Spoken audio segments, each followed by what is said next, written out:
is Florida Natural Farming at Frog Valley Tropical Fruit Farm. And I'm just getting ready to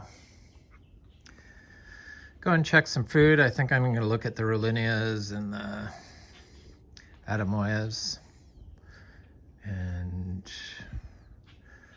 the Monstera, deliciosa, and then the cashews.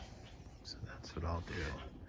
But I'm going to also talk about the houseplants because I love them.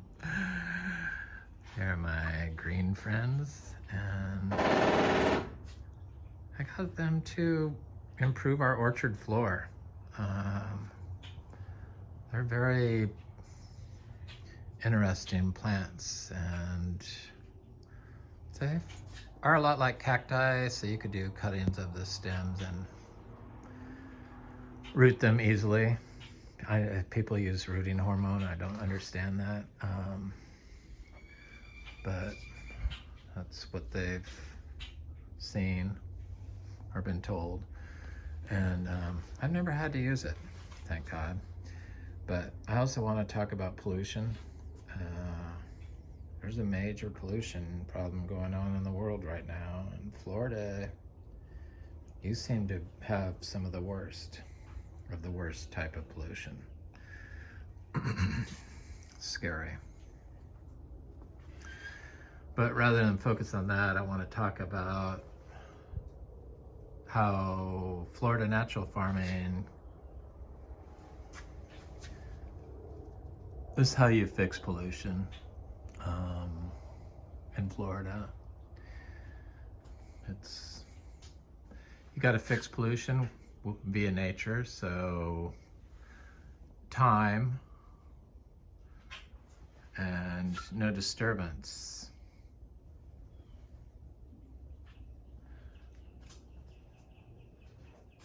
Gives you nature. If there's life in the system, I guess even if there isn't life in the system, a dead system is still nature, I guess. And you create dead systems with pollution. Weed killers. 80% of humans have the cancer-causing weed killer in their urine. Just saw that this morning. It's just like, whoa. I battle my neighbors. They spray it right on the waterways. It's just really, we're at a critical moment here in Florida, and everyone really needs to do their part to return Florida to its natural potential. It's the most amazing spot I've ever lived, and I've lived all over the U.S. For growing organically. We don't use water because I feared the water was polluted. And it turns out that not only is it polluted in Florida, but it's got PFASs in it, the forever chemicals that cause major disease in humans. And I guess Miami had like the third highest in the nation. I think one area well was the highest in the nation, but all the wells tested beyond, because they came out with new testing because they weren't catching all of it, and they came out with the new testing, they retested it, and all the wells were like double the minimal standard in South Florida, which is like Palm Beach and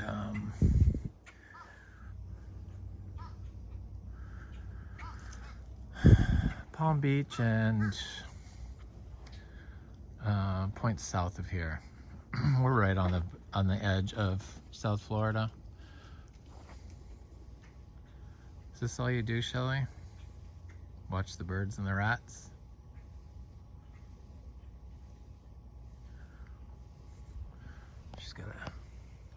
She's a wildcat. She's got her notched ear. Decided to live here. I love her. So yeah, these PFASs, the forever chemicals that cause disease, they're like synergistic antagonists to humans. So they work together to create more disease when they're mixed with other pollutants like, you know, Roundup and microplastics. Microplastics are inescapable. I'm sure they're in all of us. They're just, they're just too widely used. They're here. I can't get away from them. I guess you can limit your exposure to them, but it's hard. But we try to do everything as naturally as possible, and we use regenerative natural farm practices. We grow rare tropical fruit trees. We're starting to get really good sales off of our fruit, which is really nice. And I didn't hate it this year, so that's even better. I think I hate it less the more expensive the fruit gets. Oh, that's horrible, but it's true. People are looking for clean food, and I've done enough videos to show people what we do here. And basically the only thing you need to know in Florida, besides whether your property floods or not, is to stay off of it, which is why, and meaning don't walk on any of it. Have mowed paths through it, but don't go into it unless you're like harvesting fruit or something. I see you, Super Julie. They're a big fruit. I didn't realize that. I got to practice on picking 3 different types: small and green, and big and not ripe, and that's the cutest little bunny.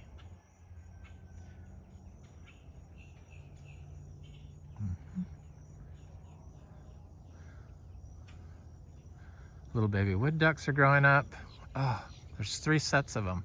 I guess female wood ducks lay their eggs where they were born, near where they're born. They share the same nest, so it's probably one big family of sisters and children, I would guess, 3 parents. Anyway, so we stay off of it. We don't water it. That mango fell off. There it is, my little, I thought I was gonna get a 3rd crop. It's a tiny little mango. But usually when they set fruit this late in the year, they don't stick. I just got 2 crops off this year, this tree. This is a Namdak Mai, and it bloomed 4 times for us. Growing here with the weeds. Yeah, to clean up pollution, you have to remove yourself.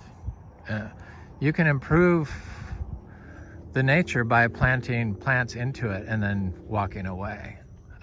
Everything seems to grow that way here in Florida, as you can see. It takes a little while to get the soil health correct to support the tree, but I know that if you put manure down all over it and wait a little bit and then plant, that's pretty much all you need to do. Zebu manure, clean, holistically grown zebus. That's what I use. And two little donkeys. 2 wild little donkeys that are now family members, basically. That doesn't look like it's going to set, but this tree doesn't look quite as good as the other one. This is a Rollinia, the Biriba tree. You know, I've been trying to get fruit off these, but we don't water them.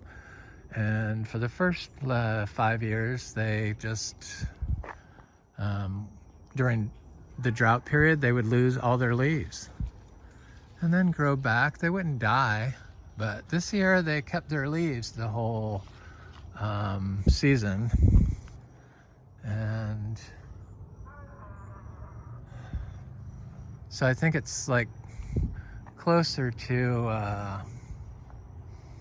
holding fruit. I see some big ass flowers on here. Yeah, right there.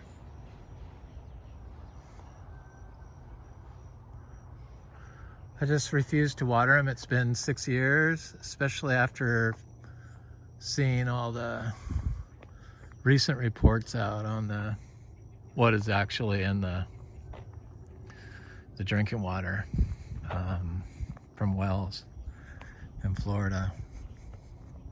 So this is a seed-grown peach tree, and you know, dry farmed, and it seems to do quite well. This was a seed-grown tree from a good friend of mine in Indian River County that grows like this. Not identical because everyone's different, but close enough. He keeps getting hit by freeze, but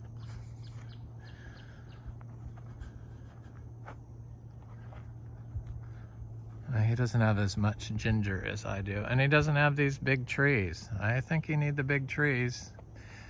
Ideally, it's a mix of everything, just like all regenerative practices should be a mix of all known organic methods, other than like the destructive ones, you know, all the regenerative forms of organic, all the natural, Korean natural, the Japanese natural, the Florida natural, the biodynamic inputs, the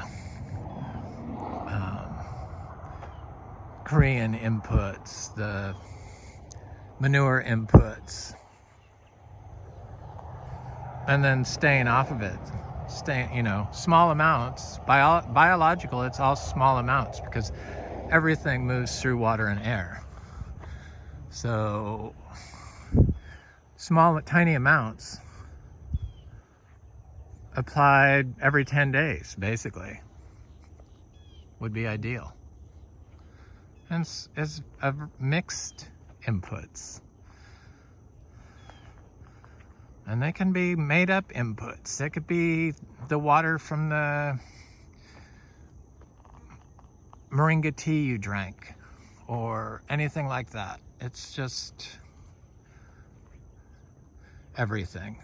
It's the kitchen sink approach.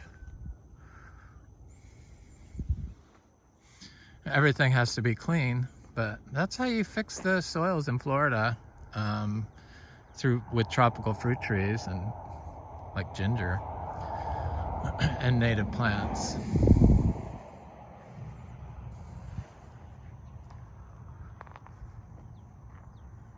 I mean, it's pretty obvious that it works. You can't really deny this. So I don't know what you citrus people did, but citrus is probably the easiest tree we grow here, I would think. Yeah, definitely one of the most productive. They just refuse to switch over and believe that you don't have to pollute to grow fruit trees. And that's kind of why I make these videos, because the first thing you hear from people is you can't grow organically here. We don't have nutrients in the soil because you don't have life. It's the life brings the nutrients.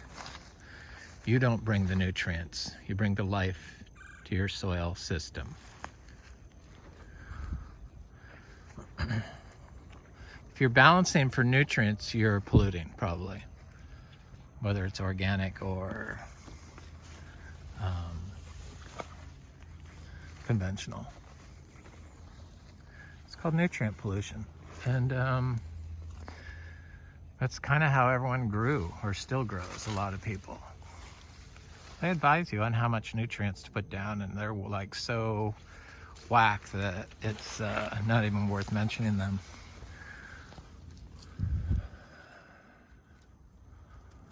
But yeah, to fix the pollution problem, you gotta you got to put life back into the system. It's the only way you're going to get clean air, because it processes the air and water and eventually removes the toxin from the system. So this is an Atemoya, and it's got a lot of fruit on it, and I'm quite excited about these Atemoyas. It looks really, really good. It's got quite a bit of fruit on it. Yep. Oh yeah, baby. Atemoya's it's gonna be my favorite fruit when I'm eating it, and there's a lot of fruit on this tree. I had no idea. Looks healthy though, doesn't it? I mean, this is all dry farmed fruit trees. I just apply my manure, 50 pounds a day, year round. People poop year round. Systems need inputs year round, but in small amounts.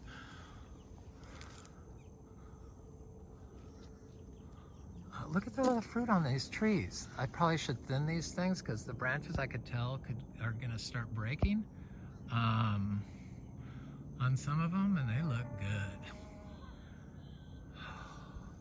Wasn't gonna talk about the sugar apples, but really, it's always what happens. I get distracted, and look at that one. That's gonna be a good sugar apple. That would be a sugar apple I would sell for sure. So it looks like I'm gonna have sugar apples to sell. So here's a little Ilama. It's looking good. This area is looking good. I planted like 30 horns. 30 horn manures in here. Oh, I see. There's another Ilama tree. I don't see it eating the tree. Looks like it's just gonna park itself there.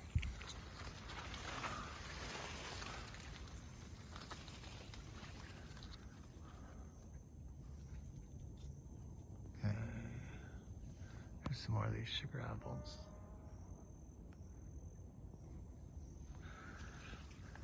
Florida is just amazing that you can plant all this high dollar fruit trees and not do basically anything. And somehow they develop systems that destroy Florida's ability to do that and pollute us at the same time.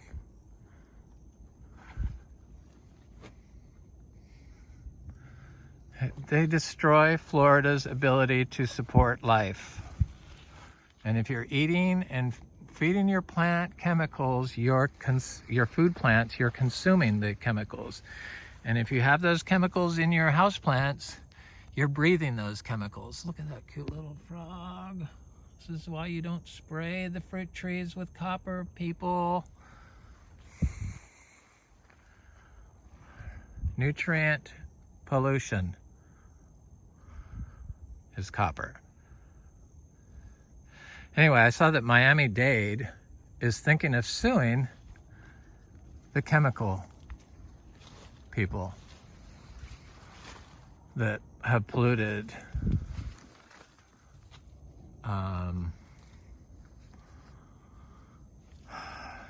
the wells with the PFASs. It's just shocking. Okay, here's another Atemoya, and this one looks good. I went right by that Ilama tree. It just doesn't, I don't know, it's just not doing it. Doesn't look happy. But this is a good looking Atemoya. It should have fruit on it, I would think. But nope. Is there any fruit on you? Oh yeah, there's one right there. One fruit. One little fruit. I'll take the one Atemoya fruit. Looks very healthy. The fruit has black spots though, which is never good. But that tree looks good this year. There's another Atemoya here. I don't know if it has any fruit on it. I was just eyeing my sugar apples up. There's the little mangoes that froze back. Coming up. Coming up. Probably freeze again. Hope not. Okay, this is that Atemoya, and it just looks horrible. It's on a grafted, it's got flower bud right there. It's on a grafted rootstock. You know, it's grafted onto some rootstock. I'm not sure what it is, but it's not, it doesn't do very well. It's the only grafted tree we have of the Ilama. I think I got about 5 Ilamas. The seed ones are doing much better. Okay, I was gonna go look at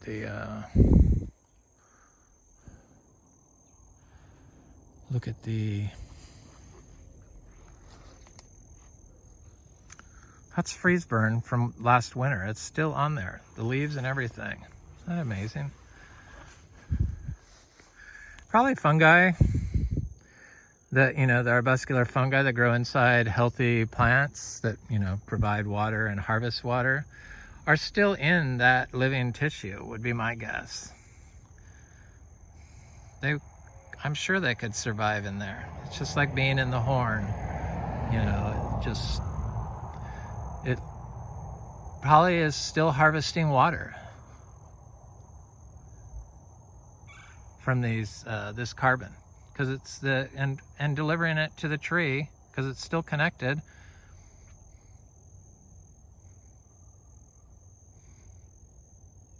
And putting it into the soil. So, that could be, why else would this not be broken down yet?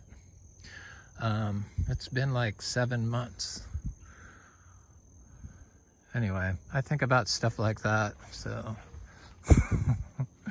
can't help it. I think that if everyone restored their trees to their systems and got the hell off their soils, they could fix a lot of the water issues and pollution problems. Definitely in Florida we could. I used to be so depressed about these citrus grows, but now that I know that wild systems can fix pollution, I don't believe it's so hopeless. It just takes a farmer or a landowner to start doing it, and more will follow, because these are the results. I put 0 time into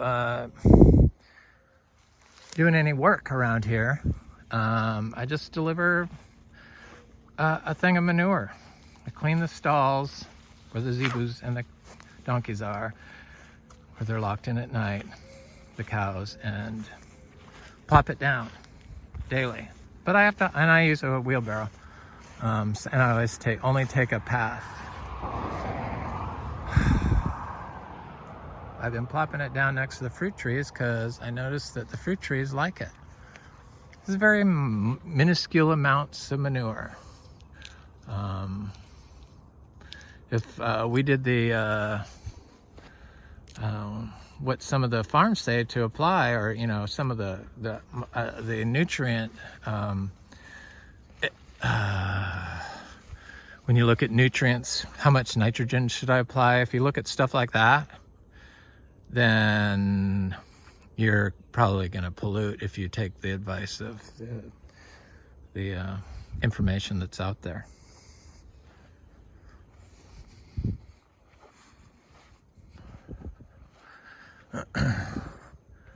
Crap and weeds and trees. Oh my.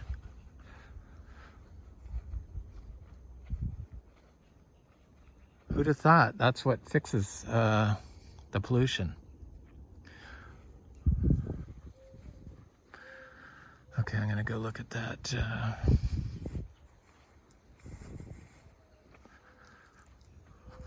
So pretty. Florida is so freaking pretty. It's just a shame that everyone has to mow, and they'd rather mow and glue down vinyl chloride fake grass on their dirt and then to try to fix Florida by letting their weeds grow. I don't know. It's just people are immune to pollution. And I guess probably because everyone's so polluted. They can't connect the dots, which is scary. I hate to talk about all this stuff. It's kind of depressing, but there is a way, and a lot of us are doing this. I know if you watch this, you're doing it because I talked to you. I've seen you. And I've seen your places, and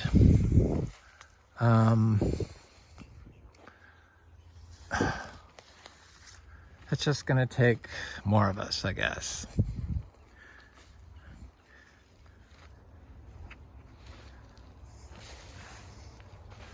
Let's see if you're like got like fake lawn, and then you're using well water to irrigate your palm trees or whatever you think needs irrigated. You're probably like antagonistic, synergistic effect of combining pollutants, you know, the life-destroying antagonists. So when you mix them up, vinyl chloride and well water with PFASs in it, PFASs,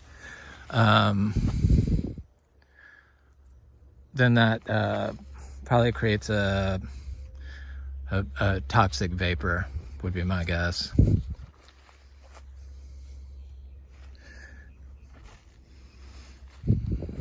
Oh, I walked right by the getting on my rant of pollution. My job's so hard. Yeah, after reading all these things on these wells, I think I got to raise my price of our farm. You know, I have it for sale, just kind of just to see. I don't have it listed, but I can't really find anything that's decent. So it's like, I don't know. I just think it's worth more just because we're so, we grow our food to be medicine for ourselves by consuming it and breathing it. All the nutrients move through the air.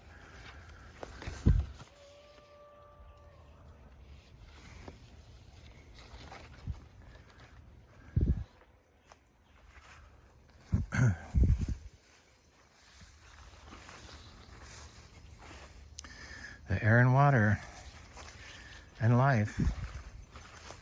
It's the web of life, air and water and life.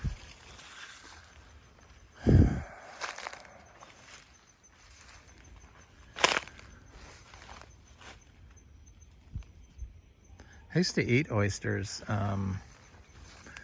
They don't say where the oysters come from in the restaurants around here, and they don't. I looked, and they don't say. Nobody says organic, and so that's all feeding you, and probably all the beer, of course, is glyphosate-ready grain.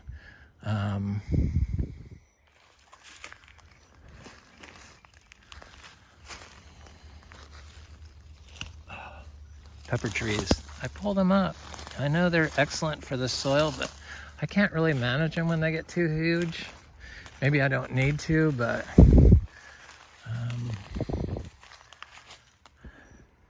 there's enough other stuff growing in here that, I mean, they just grow so quick. Here's another one. I didn't even see this here.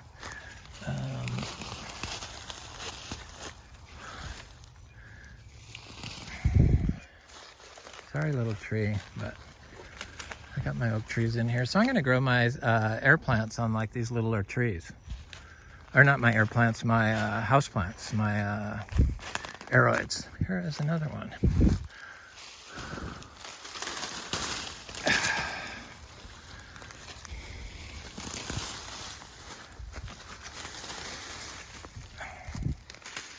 This can be a real problem for me, the pepper trees. I guess they probably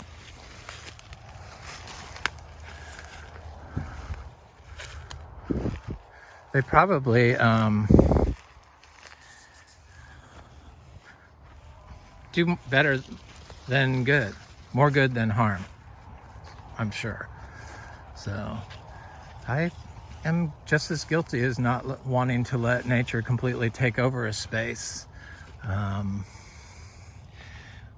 It should balance each other out, because I notice where the native life is good, that the pepper trees don't thrive. So these things, what? Here they are. These are the, keep forgetting to really check these, and that's what I wanted to do. So I don't see it ripening yet, these.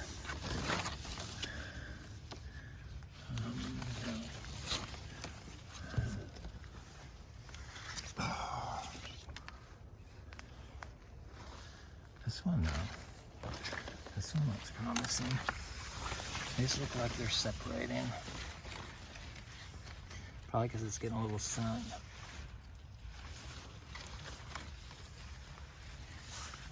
3 pounds, maybe that's like 1 each, probably.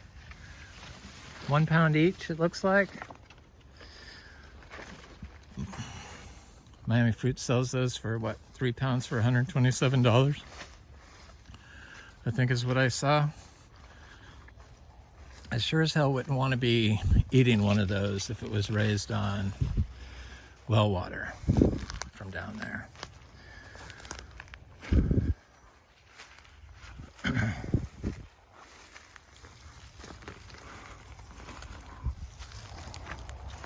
That's just me though.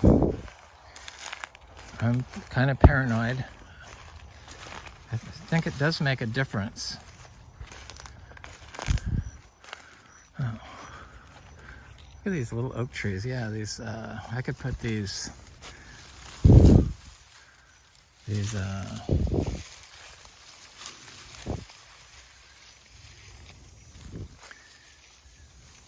my aroids in here, and they could just grow across the top of these little tiny trees. Because I don't want to put them on my big trees. I had somebody by here that's into native farming, and she had some of the vines. It was an aroid that we have here, like one that you can't really sell. It's like a weed aroid. And it snapped the big palm trees in half. So probably just if you maintain them at a low height on the tree, it would be okay. But probably letting them grow to the top of the big palm trees wouldn't be very smart.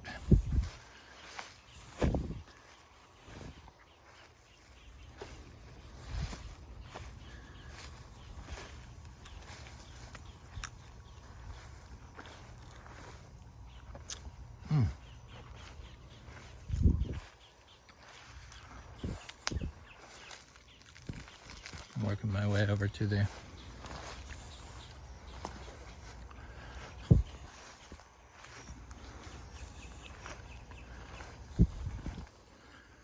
cashew.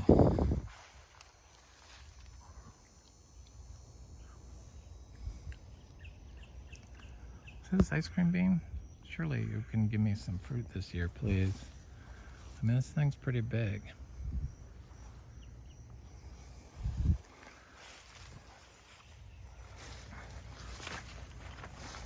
Okay, looks like we got 1, 2, 3, 4, 5 jackfruit.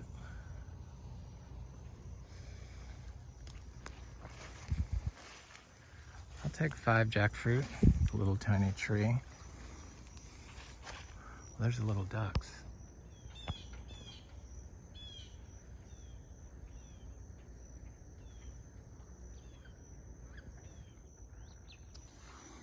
We need some rain. That pond is way too low.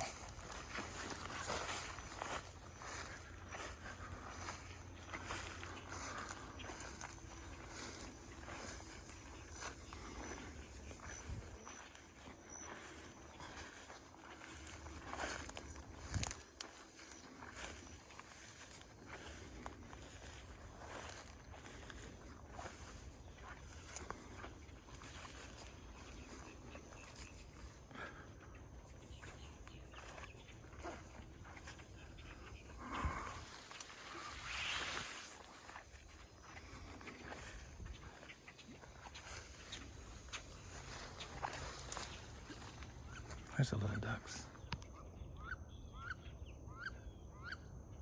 Little baby wood ducks. Sorry, little ducks. They don't like to be on camera. We never had wood ducks until stuff grew around our pond. That pond. Everyone keeps their ponds bare of trees and stuff that I see. I mean, that's how they keep them. And probably spray stuff on them, would be my guess. And obviously, you need to let nature have a space. Really, I mean, it's the only way we can fix the issues with Florida. Okay, I'm gonna look for some cashews because I have a few people that want these. And I haven't been back here in a while. This is Frog Valley Tropical Fruit Farm. I hope you have a good day.